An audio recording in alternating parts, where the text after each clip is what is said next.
Oh man, I don't know what to do with my hands. I got another semi kit. We're gonna take a look at this. I got this on Marketplace, a little over 200 bucks, and the chassis and stuff's built. Everything looks good. All the parts are there. Someone cataloged and really took their time building it. So yeah, let's get into this thing and see what we actually have. It looks like it's all there. I don't know for sure, but yeah, this is got another one. I still do have the night hauler. I haven't even opened yet. I was planning on it being the next build, and if you've been following the construction vlog videos, I've got a little short king hauler project in the works as well. So yeah, we're gonna have a lot of semi trucks, not enough trailers. All right, so this started. I've always on Marketplace, but before I even got the dozer, I was on the fence about possibly getting a project truck, and you know, I have my searches I check every day on Marketplace, unfortunately, when I'm bored. And yeah, it started showing me RC stuff, and yeah, now here we are. Started out, there was a new in-box, unbuilt, one of these grand haulers on not too far away. He's asking 500 bucks, came with some extra rails and some nice aftermarket parts, and tried to get him to trade. Trying to trade him for the Red Cat lowrider. Didn't work. So I thought, well, I'll just put the Red Cat up for sale, and maybe we'll make some money and we can expand more into the semi trucks. And then this deal popped up over the weekend. He was asking $250 or best offer, and it's got a little bit of a story. So this fella I met yesterday to get this, he wasn't the original owner. Come to find out, the original owner was building it with his son, and apparently he died in a motorcycle wreck. And I can tell by some of the stuff in the box that he was very meticulous, very organized with assembly. And then this fella bought it, and he went like me and rushed the paint job and messed it up and just kind of lost interest in it. So it's covered in dust, but we've got a painted chassis. I don't know exactly what's going on. We've got some like masking lines here. Don't know what that's about. Not sure if I want to repaint it. The axles are painted, front and rear, and it's been assembled since it was painted, so that's good. It does appear to have ball bearings from what I can see. The ends of the transmission, it's just filthy. It's been sitting for quite a while. We got all the factory stuff. We have the fenders. They have a lot of paint runs. Looks like something I did. The body has actually had some custom work. They've got some paint chipping up, coming up in places. It's already, no, it's not. Got some scratches in the door. Somebody did fill in the roof piece. You can kind of see that needs some work. We got bad runs. And overall, it looks about like one of my paint jobs. So the body stuff appears to all be in the box. The chassis is pretty much there. There's even some servos I've found. I haven't really got to dig through this yet. There's all kinds of treasures, I think. I see some brand new stuff in packages. I don't even know what it is. So we'll kind of start laying this out and see what all we got. First up, we got the muffin pan. I always love this. I'd like to think maybe the original guy was watching the channel. We've got some axial gear cover. There's some kind of axial radio box cover. We've got some bushings, spare Tamiya hardware, the stock bushings. We've got more of our tank mounts and things. We got some linkage, probably the steering setup, some of our metal parts to mount the actual cab to the chassis, which we're gonna need. And yeah, this is Vallejo masking tape, which is handy because I'm almost out of paint mask and I'm using the wrong stuff, so that'll be fun to give that a try. But yeah, this is pretty well organized. He had everything labeled by the bags, and the guy I got it from was very careful not to dump any of this out. Got a little sanding thing. I've never even seen one of those. It's kind of neat, getting for little tight areas. So we got to do a lot of sanding to fix the body. I'm looking at the chassis. Axle paint's kind of rough. It's just cobwebs. Rear axles, drag links. It's all painted. There's something shiny in there. What is that? Not sure what that is. Never seen those before. It looks like some kind of bump stop. It's weird. This thing doesn't have much travel at all. I've never had a grand hauler. We've had a king hauler and a globe liner now. So this is just a custom version stretched of the king hauler with a bunch of mods and stuff on it. It's got the fenders, got the full bumper with the lights and all of that jazz, and lots of little chrome extras, and I think it has different step boxes and stuff. So Like I said, it looks like everything is here. These haven't even been opened yet. Got our rear bumper, stack bases, visor, grill, intakes, headlight trim, some other cover, wipers, that's all good. Got tanks. I got 2 things of tanks, yeah, so that's all good. See, those tanks have actually the mount made into them. That's different than the King Hauler version. I guess that's why we don't have as many brackets on here. We've got our windows still sealed. That's fantastic. We've got our cab mount and base plate, bumper, quarter fenders, deck plate, mud flaps. We've got our step boxes, and it's like some more tips for the stacks. Yeah, tips for the stacks. Looks like maybe an air tank or something. So these are a little bit different. We've got the lenses, and what's that? So that's our horns and things, all of our lights. And we've got a couple of chassis parts trees that are open. Not sure what this is. This is some kind of wiring thing, looms, little wraps that it has, and some tape. Some more parts trees. We got, this was the flat black edition, what they called that. It was on the box. The matte black edition. So it has a few little extras. The interior stuff's all black and unpainted. It did come with the driver figure. There's our seats and dash. We've got the driver figure. We've got a couple other things. I guess these actually did have metal stacks, and it's got the chrome ends to kick out on it. That's kind of cool. Those actually have some weight to them. They're still all wrapped up nice. What is all this? I know this guy was meticulous because our instructions have tabs. He's got things marked for assembly, but it looks like it's all there. Got some packs of styrene, some 0.04 plain, and a variety pack here. I mean, that's $10. Always good to have. What else? We got another parts bag G. Has some parts for that's our grab handles and stuff. That's super important. That's expensive, very expensive bag. Mud flaps, so some sort, hardware for them. Got our full sticker sheet. Got another bag of factory bushings with a couple bearings in it, which is great because I'm short a couple bearings for the little parts build. And the big thing, I don't know, I'm way out on Savox stuff. We've got 2 Savox servos, a SV220 and a SC252. Looks like our steering saver is broken, but that's our shift servo, so I'm guessing that one's a little bit lighter on the torque. But yeah, that's a huge savings right there. Got a couple servos. And I think that's about it. We got the original box and all that good stuff, so I'm gonna start messing with this. I think I don't know. We need to install the servos. We need to mount our base plates for the interior stuff and just get the body on it and try to get a feel for the look before we start sanding on the thing.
Alright guys, I got red paint everywhere.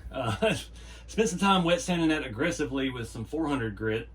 Our roof fill-in feels pretty smooth. There's a little bit of a spot in it. They shaved the antenna hole. There's something on the hood here. I'm afraid it's going to come through again.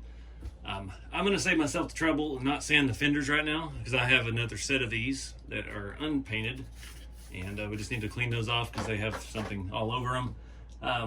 I just kind of want to get this mocked up, I guess. So I've got the base plate and stuff here. I'm going to go ahead and figure out how this all installs. This bolts down. Just want to be able to get the body on the chassis and see what it looks like. I'm not sure which set of holes that goes in. Looks like those. So yeah, I'm gonna hit some paint on this. I don't know what color yet, but we're definitely gonna have to do some more wet sanding. All right, just put a couple screws in each of these. Obviously we're gonna have to take this back apart. Really gotta take it apart to clean it good. This thing is just so dusty. I tried to wipe it down and it's still filthy as all get out. As I touch my body I'm about to spray paint on. Plus we gotta put on all of our other accessories here. Fuel tanks and whatnot. So something like that, I guess. Looks pretty well lined up.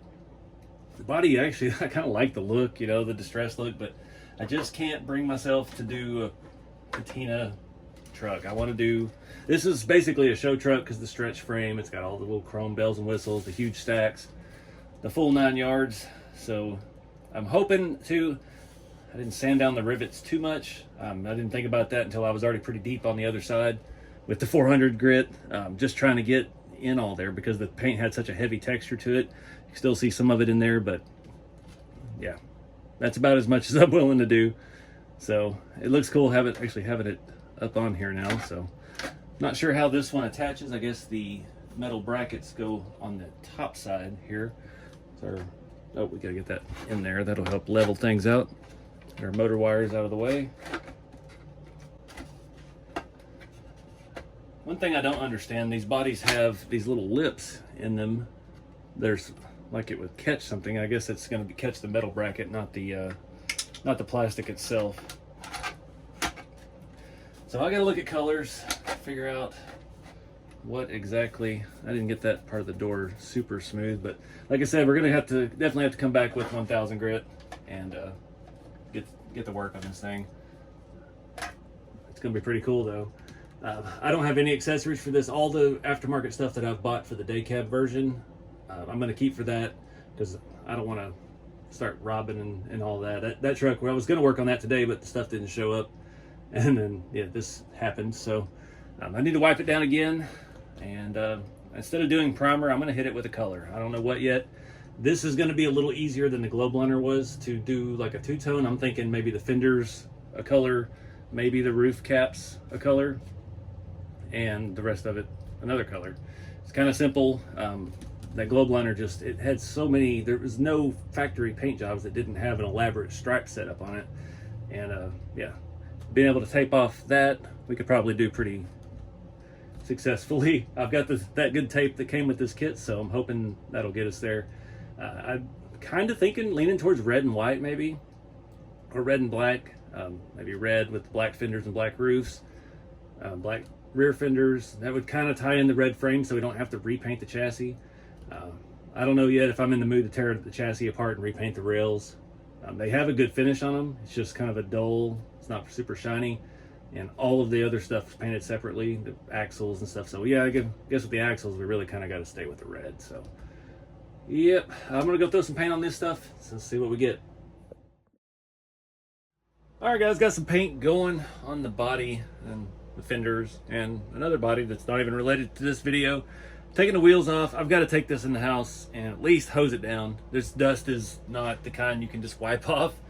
It is fairly permanent. It's going to take a toothbrush and a shower, which, you know, it's kind of hot. Wouldn't mind cooling off in the shower. Took this back tire off and I found I guess I already threw it away, a broken E-clip. Somebody didn't know how to attach it properly, so that's worrying. I found something. It does have bearings, but that is a little worrying that something like that is damaged. So it rolls good, it feels good. I haven't tried, actually I've never even ran through the transmission. I mean, for the price that I got it at, there was no, yeah, it didn't matter if it works or not. We're going to find out. But I'm going to take the fifth wheel off, take the tires and wheels off.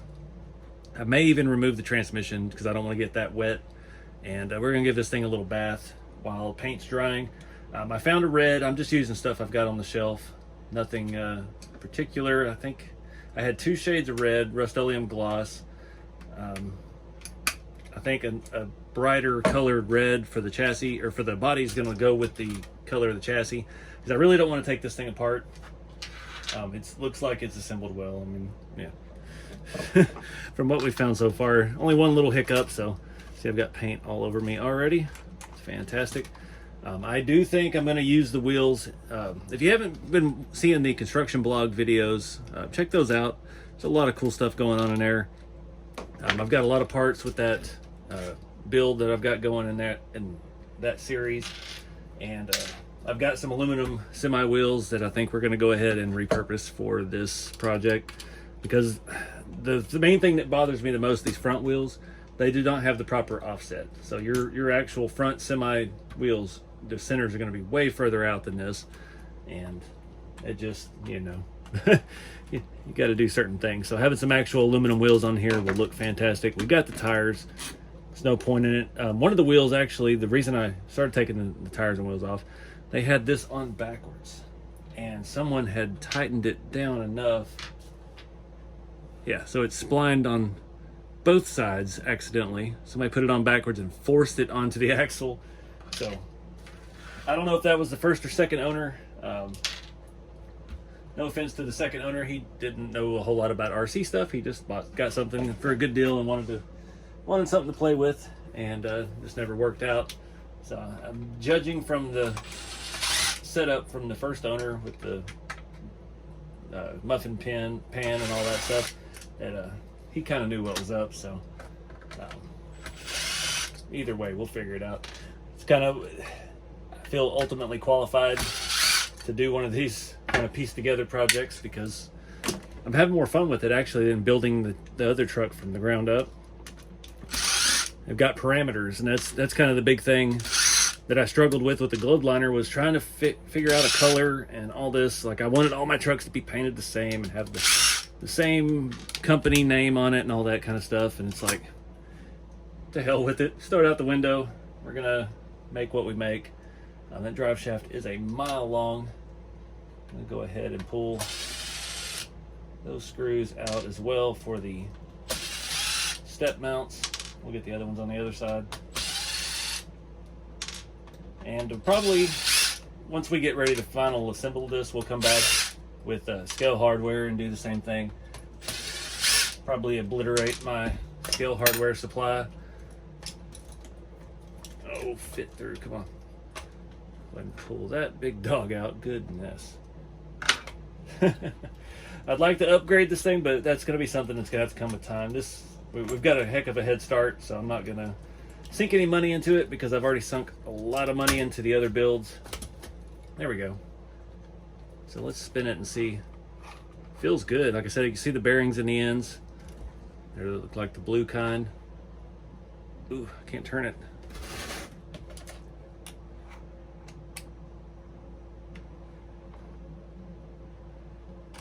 That felt stiff, I don't know. All right, shift it into whatever gear that is. That feels fine.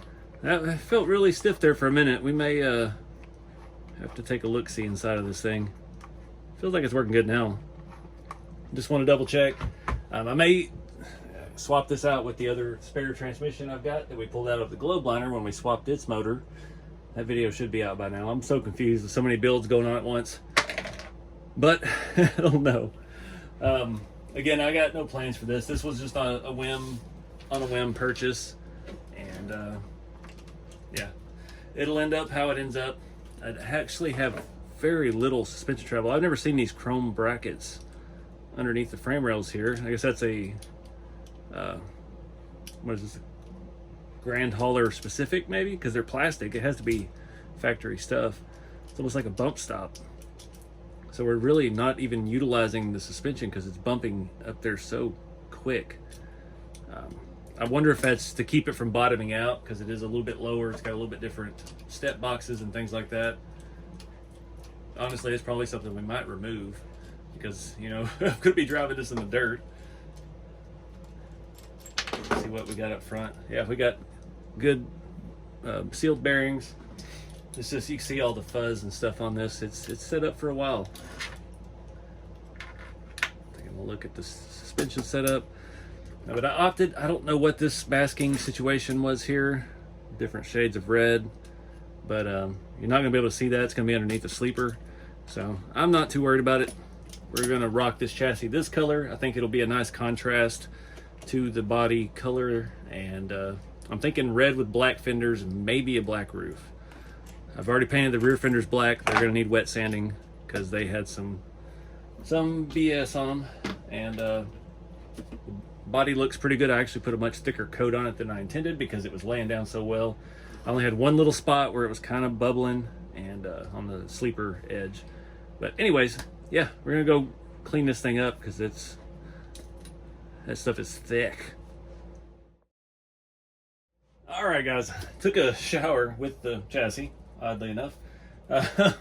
Just needed to, I used my old toothbrush to scrub stuff clean, and somebody drilled some holes in that. It's kind of weird.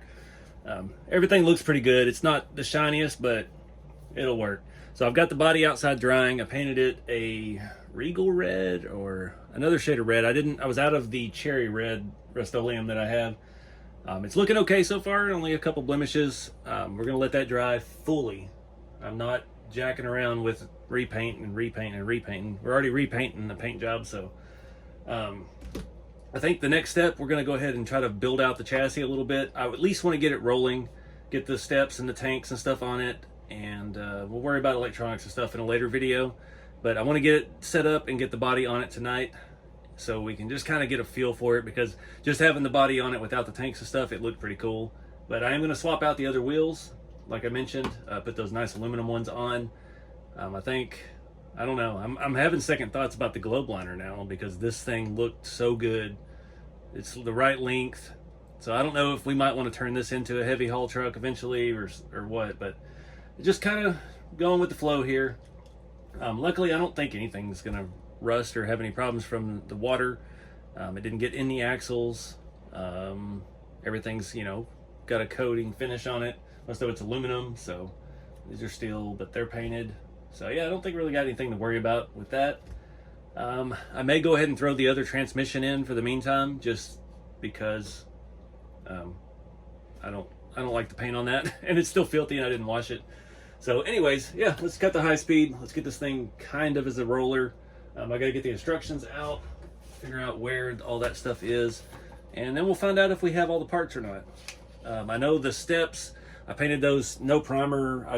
I used a tack cloth on them. The steps of the rear fenders, and they're going to need some wet sanding. The whole body's going to need to be wet sanded with 1000 grit. My goal is, I think, red, black fenders front and back, and maybe a black roof on the cab and the sleeper. I don't know for sure yet, because masking between the cab and the sleeper is going to be a nightmare, because there is a gap all the way into a rectangular opening between the two, just like a real truck would be. So yeah, that might be more than I'm up for, at least for tonight anyway, but we'll worry about that in the next video. This video, let's just get this thing mocked up and looking like something complete.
All right, guys. So the paint job's okay. It's not bad. We gotta do some more wet sanding on it. Looks like I might have missed a spot. I'm using gloss stuff, so yeah, it is what it is. The rear fender's got a lot of texture, but they had no primer, no base coat. Those were just bare plastic with some sticky stuff on it, admittedly. But this thing's looking mean. The wheels. So these wheels are on Amazon. I'll have a link to those in my Amazon store. There's a link to that in the video description. Anything you buy through Amazon, through that link, does help out the channel. So I appreciate that if you go through it just to buy whatever. You're buying diapers or whatever. It does help the channel. I think black, I really want to do the roof black. The fenders, we'll do the fenders first. We'll take it easy. Try to tape that off because that's not going to be super simple. We got a little line there around this headlight thing situation, and but we'll try that, see how it works out. You can still see a little bit of a defect in that body line. Yeah, it is what it is. It's still got a little bit of scratch in the door. This paint's almost dry. It's been setting up for the whole time I've been doing these wheels, so about three and a half hours. Looks good. It's just got a little bit of orange peel, and we'll wet sand that to 1,000. Paint it red one more time. I'll wet sand the back fenders, paint those black again, and we'll see if this is going to stay gloss or we go with the matte finish. So what I've seen from taking the transmission out and a couple of the pieces I've taken off, whoever painted the chassis rails, they did put it together while it was still pretty wet. So I'm afraid if I take these Phillips head screws out, we're going to have a bigger bad spot in the paint than my scale hardware will be able to cover. But we'll take a look at that in the next video because it's late and I'm pretty tired. Did want to show you the other side here. It does need a little bit more work, and I did get pretty rowdy with the rivets. It is what it is. It's, yeah. We weren't starting with a new kit, so it's pretty good, but yeah, we need to wet sanding. We'll go move up to 1,000 grit. I just wet sanded one of the new RC Everyday hot rod sedan bodies tonight, so I've gotten quite a bit of practice with the wet sanding, so I definitely think we can make this better. But anyways, I'm gonna wrap it up, guys. I appreciate y'all watching. Again, there'll be a link in the video description to my Amazon store where you can find things like these wheels, some tools, even the camera equipment I'm using. Like, I got everything in the Amazon store, and clicking that link does help the channel. I appreciate you guys. Stay tuned. We'll see where this thing takes us. Get out there and have some fun with the hobby. Don't let the naysayers get you down, and keep a scale. See you in the next one.